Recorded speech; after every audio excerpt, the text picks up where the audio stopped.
Vice released an amazing piece on Guantanamo Bay suicides that may very well have been covered-up murders. I'm going to show you just a little piece here. This really doesn't do the entire thing justice, but I recommend you check it out in its entirety. Let's watch.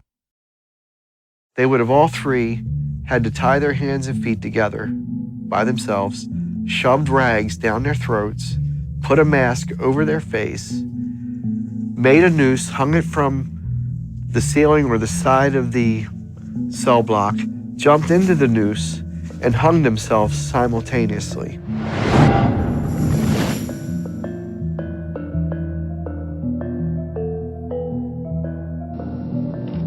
13 years ago, the United States began imprisoning detainees captured in the global war on terror on the U.S. naval base at Guantanamo Bay, Cuba. At its height, the facility held 779 prisoners. Today, it holds fewer than 150. Many detainees have been and continue to be transferred to other countries. And last year, 5 Taliban members were released in exchange for captured U.S. soldier Bo Bergdahl. Another 9 detainees have died in custody. Former Army Staff Sergeant Joseph Hickman was serving as a prison guard at Guantanamo in 2006 when 3 detainees, all reportedly cleared to be transferred elsewhere, allegedly committed suicide. That guy that you heard speaking at the beginning, he was a guard there. And what he's describing is, yeah, if this was a suicide, well, then they would have had to do all the things that he listed off there. That's pretty damning evidence right off the bat. And let's just say, if it was just a flat-out murder, it's not like that's inconsistent with the rest of the U.S. actions, whether it's at Abu Ghraib or other things that happened to Gitmo or what's happened throughout this entire war.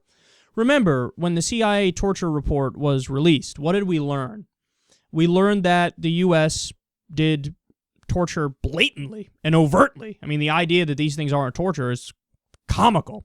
They did facial slaps, cramped confinement, stress positions, sleep deprivation, waterboarding, use of diapers, use of insects. They did insect torture. They did mock burials. And then, of course, infamously, they did rectal feeding, which is really just rectal rape, except worse, because they pump liquid food into your ass. And the medical community are like, this isn't a fucking medical procedure. Like, this doesn't happen. So rectal rape, they did hypothermia torture. They threw cold water on a guy and let him sit in a cold room and then came back the next day and he was dead. At least that's manslaughter. That's more likely murder because you tortured somebody until they died is what you did. So it's not like if they did flat out murder some people that's not inconsistent with how the U.S. was acting in many ways. And this is scary, man. This is scary. You know what it reminds me of? Which one? There was an experiment done by a psychologist. What is it? The Milgram experiments or the Zimbardo prison experiment, I think it was called, where he asked college students to come and they did this long-term role play thing where some people were the prison guards and some people were the prisoners. And what happened is that immediately they went into their roles. Like their mindset, if they were the guards, was, I'm superior to you, I have the authority, and I'm going to make you my bitch. And if they were prisoners, they became meek and passive. And they went into it knowing it was an experiment, but they all just perfectly embodied the typical role of the authoritative guards and the prisoners. And by the way, they had to stop the experiment early because it was like they were abusive. The guards were abusive. And it seems like the same thing happened here, where it's like you have, these people who represent America. It's supposed to be, oh, we're the moral leader of the world, and we're the world policemen, and we do what's right, and we care about justice. Except when we do facial slaps, cramped confinement, stress positions, sleep deprivation, waterboarding, use of diapers, use of insects, mock burials, rectal feeding, hypothermia, torture, and all the fucking so many ways that we torture people. So we're the moral leaders except when we torture. And maybe even murder people. And when we wage an illegal war and kill minimum 200,000 civilians in Iraq. and when we kill thousands of civilians in Afghanistan, and when we blow up grandmas and wedding parties and innocent people in Pakistan and Yemen and Somalia. So we're the good guys except for all those times that we're the bad guys, which is a lot nowadays. So it's a scary thing, and it's a sad thing.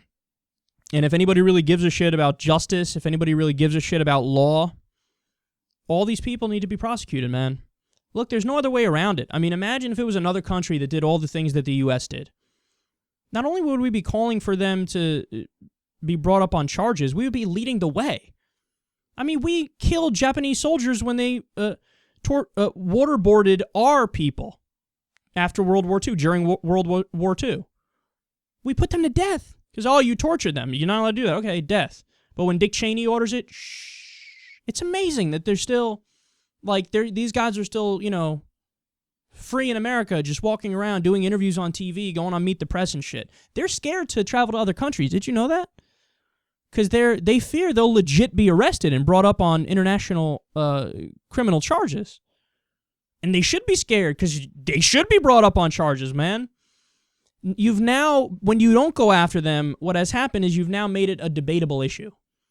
And the whole point of rule of law is that certain things are not debatable.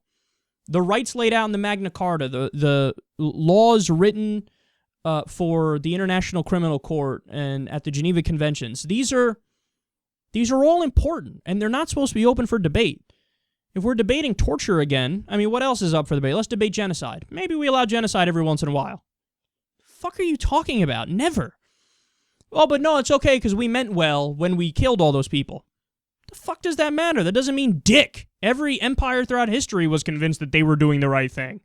Literally every one. None of them woke up in the morning and looked in the mirror and thought, we really are cunts, aren't we? No, they woke up and they're like, oh, great. I'm doing it. I'm nailing it. The story is beyond sad and beyond pathetic, too, because it's not even like we were torturing just Taliban operatives and Al-Qaeda operatives. Over 20% of the people that we tortured, we know are innocent. We know. And that's just what they admit to. Never mind what they're still keeping secret. Over 20% of the people we tortured, innocent. The guy who died from hypothermia torture was innocent. You think we would accept any of this stuff if Iran did it? If Iran did all the exact same things we did?